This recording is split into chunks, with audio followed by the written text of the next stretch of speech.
परमात्मा की सती थी। आप कहीं पर भी देख लो परमात्मा को, आप आसानी से पहचान सकते हो कि भगवान है। पर कोई जो ये साइंस के मास्टर मानते हैं कि कोई परमात्मा नहीं है, इनके विषय में गीता में कहा कि ये तो संसार का नाश करने के लिए उत्पन्न होते हैं ऐसे व्यक्ति, जो यूं कहते हैं कि ये संसार का कोई रचयिता नहीं है, कोई परमात्मा नहीं है, अपने आप ये मटेरियल से, जीवाणुओं से, परमाणुओं से अपने आप बनता बिगड़ता। ये परमाणु किसने दिए, ये कहां से आ गए परमाणु?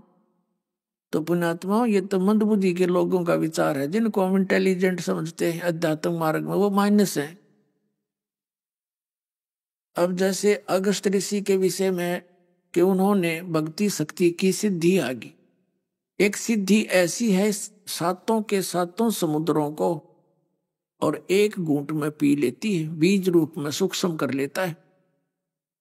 बताओ, या किसी का गला उतरा ही साइंस वाला के 7 जन्म भी ना उतरे, कितनी बात कर लो, और 100 की 100 सत्य है।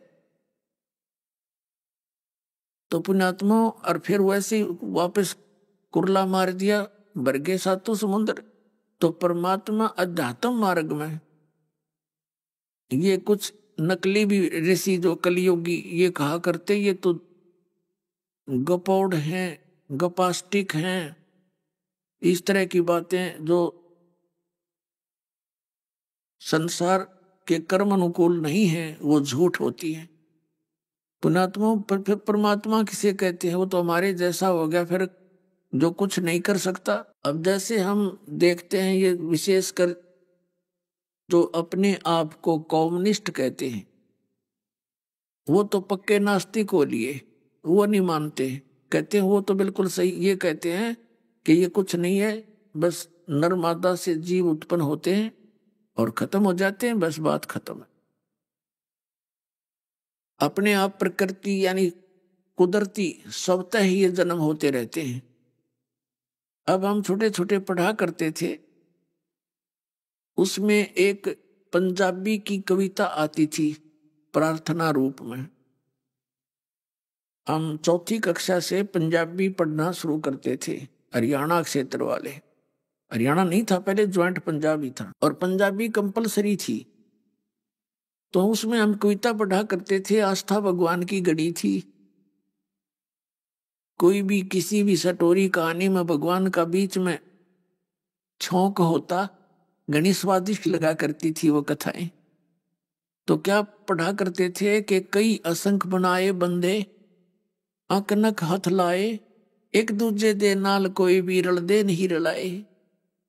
परमात्मा की महिमा गाई जाती थी कि कोई असंख्य बनाए बंदे और सबके एक जैसे आंख नाक हाथ मुंह ला रखे, और एक दूजे दे नाल कोई भी रलदे नहीं रलाए। क्या यह भगवान बिना हो सकता है?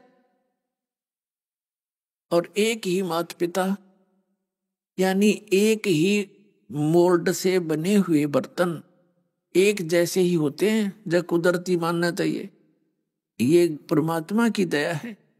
कितने इंसान है एक दूसरे से किसी की शक्ल नहीं मिलती है, बगैर भगवान के हो सकता है? उसका संदेश, उसका वचन काम करता है। और कौन सा वो माँ के गर्भ में बैठा है, गड़ाया बैठ के नो, उसका वचन है कि एक दूसरे के साथ रलेंगे नहीं, बस हो गया शुरू।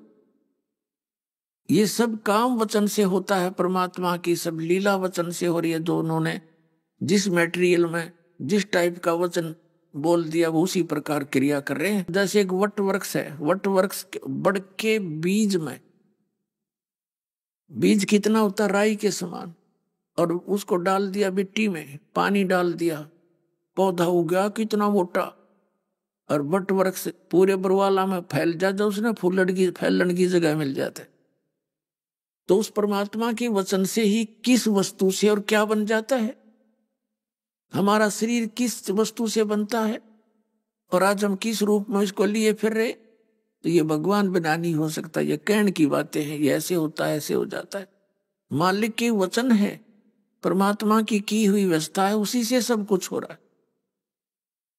तो इस प्रकार इस नास्तिकता का भी अंत अब होगा, क्योंकि अभी तक हमने परमात्मा की जो कथाएं सुनी थी और भगवान ऐसी ऐसी लीला करता है, ऐसा अनहोनी करता है, हम सुना सुना करते थे, होती नहीं देखी, जिस कारण से हम उनको गपौड़ मानने लगे कि ये तो वैसे ही कहने की बातें नहीं।